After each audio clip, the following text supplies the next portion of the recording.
alunos do quinto ano, tudo certo com vocês? Aqui é a Prof. Camila e hoje teremos a nossa aula de Geografia de número 50.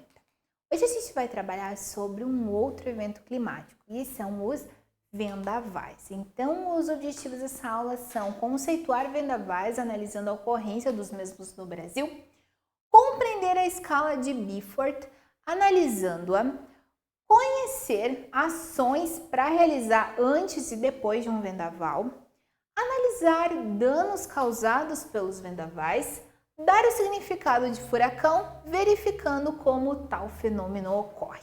Então, para essa aula, utilizem ali o caderno de geografia, a caneta, a borracha e o lápis, se for necessário. Então, os vendavais, o próprio nome diz, né? O vendaval é o excesso de vento, o vento além do que ele deveria estar presente. Então, os vendavais são perturbações na atmosfera, essa camada de ar que cobre a Terra, e assim ocorre o deslocamento violento de uma massa de ar de uma área de alta pressão com uma área de baixa pressão, ocasionando aí esse excesso nessa velocidade grande dos ventos. Sobre os vendavais no Brasil os vendavais eles têm maior para os estados, né, maior atividade para os estados do sul e do sudeste, tá? Então é mais comum aqui na nossa região, a região sul e na região sudeste. Mas assim, não é uma regra definida. Os vendavais eles podem ocorrer em outros estados, inclusive já ocorreram, né, por exemplo, no Rio Grande do Norte, tá? Também já presenciaram esse fenômeno, também no estado da Bahia, Alagoas, entre outros. Só que a atividade principal é realmente aqui. Rio Grande do Sul, Santa Catarina, Paraná, São Paulo e no Rio de Janeiro. Sobre os vendavais, a gente tem uma escala que vai estar definindo aí, que vai estar classificando os ventos. O nome dessa escala é escala Beaufort. A escala Beaufort, ela foi feita por um meteorologista irlandês no século XIX, o nome dele é Francis Beaufort. E ele vai classificar a intensidade dos ventos, levando em conta aí a sua velocidade e os efeitos no ambiente que essa velocidade vai ocasionar, tá? Então, o vento a tantos quilômetros por hora, o que ele pode ocasionar no ambiente, na terra, na superfície? Então, nós vamos estar analisando ela agora. Então, percebam aqui, nós temos uma classificação bem grande. Então, na primeira coluna, nós temos a escala Beaufort, 0, 1, 2, 3 e assim por diante.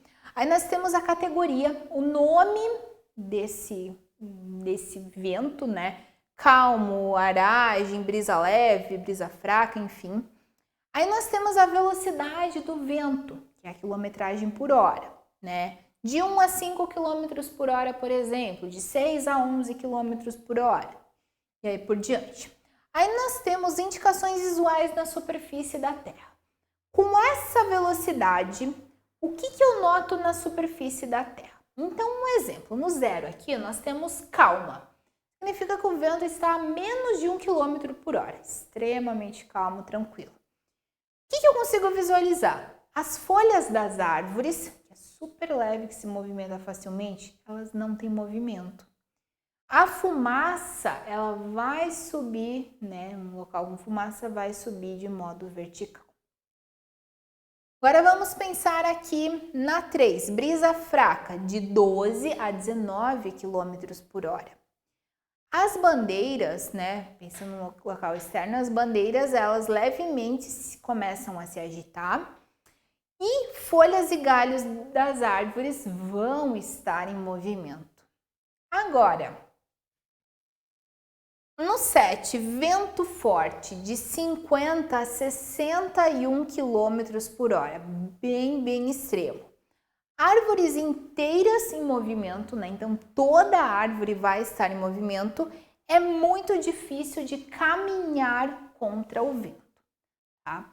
E assim por diante. Então começa do vento mais tranquilo, mais sereno, para o vento mais forte. Aqui, por exemplo, do 12 a 17, a gente tem furacão tornado, que é mais de 118 quilômetros por hora. Os ventos vão destruir edifícios e vias de comunicação. Então essa escala ela é bem interessante porque ela vai definir, né, como que eu posso denominar determinado, né, o vento. Hoje, por exemplo, o vento estava a 10 quilômetros por hora. Então, ele é uma brisa leve, os ventos a gente sente no rosto e o catavento, ele se move.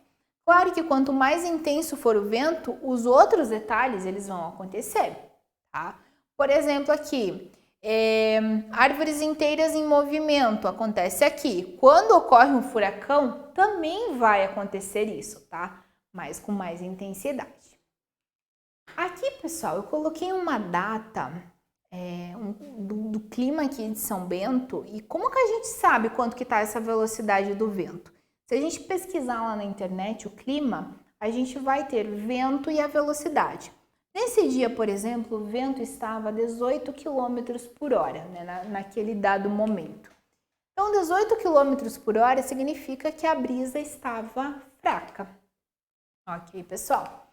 Então, o que fazer antes da ocorrência de um vendaval, né? Eu sei que vai ocorrer um vendaval, ele pode destruir muitas coisas. O que eu preciso fazer antes? Primeira coisa, só um detalhe aqui. Cuidado com fiação, com gás, energia elétrica, auxílio, enfim. Ser feito por quem? Por adultos. Aqui a prof dá dica para vocês terem conhecimento para a vida de vocês. Mas não significa que vocês vão estar lidando com essa situação, tá? São situações bem sérias, bem perigosas. Até mesmo adultos, geralmente aqui a gente solicita para que sejam feitas algumas questões por profissionais, nem é o pai e a mãe, por profissionais da área. Então, revisar a resistência da casa, principalmente o madeiramento e o apoio do telhado, né? Algo bem comum nos vendavais é cair telhas. Desligar os aparelhos de eletricidade e gás.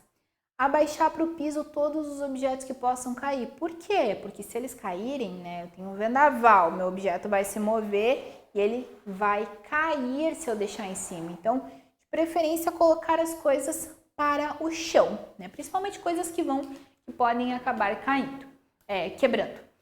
O que fazer depois do vendaval? Fiz tudo isso, foi o vendaval depois.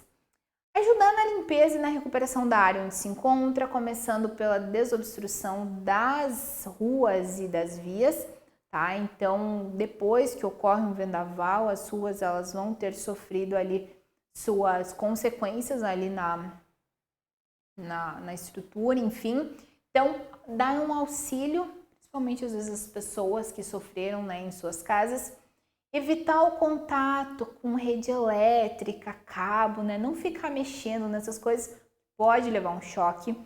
Avisar a defesa civil, os bombeiros aí sobre os perigos. Então, ocorreu alguma coisa, não sei lidar com isso, avise esse pessoal porque ele vai saber estar lidando com essa situação. Se não está num estado de saúde que necessite realmente de hospital, de comunicação, evitar ficar indo para esses locais, tá? Deixar esses locais para pessoas que realmente precisam. Porque às vezes o que acontece? Ocorreu um vendaval, ocorreu uma enchente, enfim. E tem pessoas que estão num estado bem grave de saúde por conta disso, né? Pessoas aí que caíram, levaram uma pancada, né? Bateram a cabeça, enfim. E daí a pessoa lá que teve algo muito simples, muito básico, também vai para o hospital. Então, para evitar esse aglomero de pessoas no hospital e dar preferência para pessoas que estão realmente precisando, evitar esses locais, a não ser que seja de extrema necessidade. E quais são os danos causados pelos vendavais? Eles vão derrubar árvores, causar danos nas plantações, tá? Derrubam a fiação, né? Os postes, os fios de luz vão estar interrompendo aí as pessoas, muitas pessoas acabam ficando sem energia elétrica, sem comunicação. Produzem danos nas habitações mal construídas ou mal situadas, é um problema ali da enchente, inclusive, né? Regiões às vezes muito altas, com barranco, podem acabar destruindo esses locais. Provocam destelhamento em edificações. Isso é bem comum nos vendavais, isso independente de onde a pessoa viva, né? Algumas telhas acabam caindo, né? Daí cai, quebra. E aí um grande problema, não é só a telha quebrada. A telha quebrada você compra uma nova, mas essa telha quebrada, essa telha que cai, pode acabar atingindo uma pessoa, tá? Então por isso o cuidado extremo, né? Não estar na rua na ocorrência de um vendaval. Galera, sobre furacão a gente vai discutir um pouquinho também aqui, só para, né, intensificar o conhecimento de vocês. O furacão, ele é um sistema circular de movimentação de ar com uma velocidade maior do que 105 km por hora, né? É realmente muito, muito forte. E o diâmetro de centenas de quilômetros, resultante da formação de um sistema de baixa pressão em regiões oceânicas. Então ele acontece nessas regiões de oceano onde a pressão está muito baixa. Como que acontece?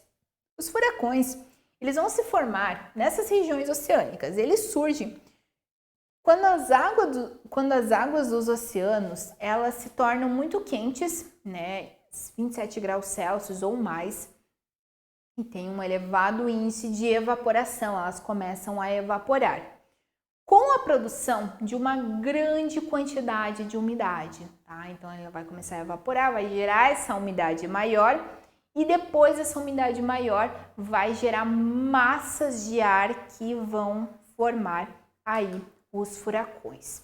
Os furacões, eles manifestam-se num formato circular, eles giram no sentido horário,